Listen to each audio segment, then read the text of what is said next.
ये एनएफसी जो हुआ ये दिसंबर 2009 में हुआ। मैं उसमें भी पंजाब गवर्नमेंट की तरफ से इन्वॉल्व रहा और मेरी कुछ उस वक्त रिजर्वेशन थी कि we are doing too quick and too fast and बहरहाल दैट इज़ द हिस्ट्री। तो उसमें जो एनएफसी था वो 5% को 1% कर दिया गया कलेक्शन चार्ज फेडरल गवर्नमेंट, और जो 57.5 फेडरल गवर्नमेंट को मिलता था और 42 एंड इसको रिवर्स कर दिया गया। 42.5% फेडरल गवर्नमेंट को आ गया और 57.5 सूबों को चला गया।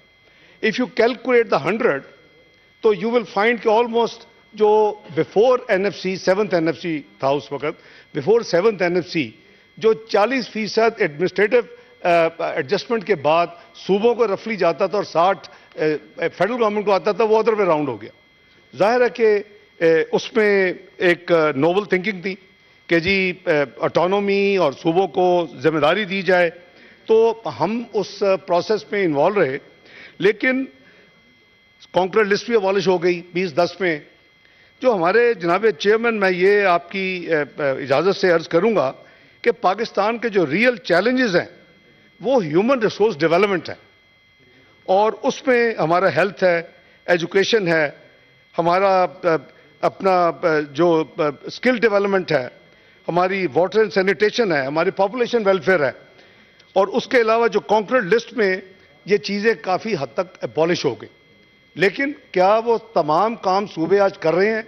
फिस्कल स्पेस तो चली गई, एंड एज ए सेड के वो स्प्रेड नहीं थी, वो क्विक ट्रांसफर थी, वो हो गई। एनएफसी आज तक उस पर अमल हो रहा है। लेकिन द रियल इशू जो ऑफ एंड ऑन इस मुल्क में डिबेट होता है, और वो थोड़ा मिसअंडरस्टैंडिंग भी है लोगों को कि शायद उसकी वजह जो है, जो फिस्कल कंस्ट्रेंट फेडरल गवर्नमेंट का जो वजह है, वो शायद 18वीं तरमीम है। आप अक्सर बेशतर देखते होंगे कि इस पर बहस होती है। मैं लंदन में था तो यहाँ एकदम मैंने देखा 2 साल पहले कि एक लॉन्च हुए टॉक शोज कि जी मतलब है कि ऐसा लगता था कि बस अब आनन फानन ये 18वीं तरमीम खत्म हो जाएगी पाकिस्तान में। ये एक नया सब्जेक्ट नहीं है, ये ऑफ एंड ऑन इसको किया जाता है। मैंने उस वक्त, चूंकि मेरे ऊपर बैन था मीडिया में आने का, बड़ी डेमोक्रेटिक हुकूमत थी उस वक्त, तो उस वजह से मैंने एक वीलॉग किया तलत हुसैन के साथ, और उसके बाद ये ठहराव आया, खत्म हो गई वो बहस। मैं फिर रिपीट कर रहा हूं कि 18वीं तरमीम इज नॉट द इशू।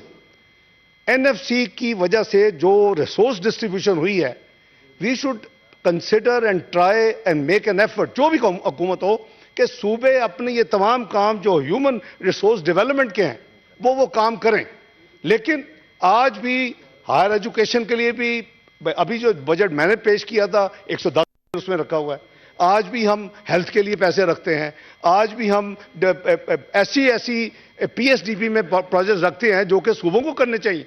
तो बात यह है कि कोई उसकी बैकग्राउंड को और है, और वो जो आम फहम में शायद लोगों को क्लैरिटी नहीं है, वो 18वीं तरमीम पे आ जाती। तो मैं इस हाउस में, यानी आज मैं खबर पढ़ रहा था, बलोचिस्तान में 3500 से ज्यादा स्कूल आज, उनका कौन कह रहा है, उनका मिनिस्टर मैंने देखा, अब्दुल कादर बख्श बलोच साहब कह रहे हैं, care taker education minister of हुकूमत बलोचिस्तान। 3500 से ज्यादा स्कूल बलोचिस्तान में आज बंद हैं क्योंकि टीचर्स वहां अवेलेबल नहीं। हमें व्हाट अ शेम। हम हाँ जी, ये कहते जी 3500 01 लगा दूं और अच्छा।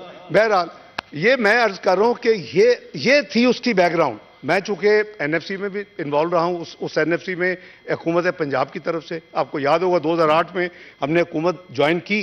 1 पॉइंट एजेंडा था जुडिशरी की, उस वक्त आज़ादी और जो जज कैद थे, और वो बहाली नहीं हुई तो हमने कैबिनेट से रिजाइन कर दिया। मैं फाइनेंस मिनिस्टर रहा चंद हफ्ते, लेकिन चूंकि 1 पॉइंट एजेंडा था, बुरबन में मुझे याद है 9 मार्च 2008 को हमारा एग्रीमेंट हुआ, हम भी walked away, but we remain part of the parliamentary processes and the committees. तो इसलिए बोथ एनएफसी में मैं इन्वॉल्व रहा, मैं 18वीं तरमीम में रहा। तो मेरी गुजारिश ये है कि एक तो मैं कैटेगोरिक कह रहा हूं कि कोई ऐसा मैंडेट नहीं दिया गया। इरफान सदीकी साहब हैज क्लैरिफाइड, हमारी इंफॉर्मेशन मिनिस्टर ने भी क्लैरिफाई किया। तो ये वैसे भी बड़ा अजीब सी बात है, मुझे तो इसमें कोई इंट्रिग लगती है कि all the time we keep our people busy for no reason. भाई अभी मैनिफेस्टो बना नहीं है, अभी वो ड्राफ्टिंग कमेटी अपना काम कर रही है, there is no direction whatsoever, independent में 40 बंदों की कमेटी है, क्योंकि मैं chairman of the entire cell general election 2024 हूं। तो मैं अर्ज कर रहा हूं कि ऐसी कोई बात नहीं है, मैं इसको कैटेगोरिक इस हाउस के ऊपर देखें को आइन में तरमीम कोई ऐसी कोई एक्स्ट्रा ऑर्डिनरी चीज नहीं है, हम तरमीम भी करते रहे हैं इसी हाउस में, कई तरमीम की।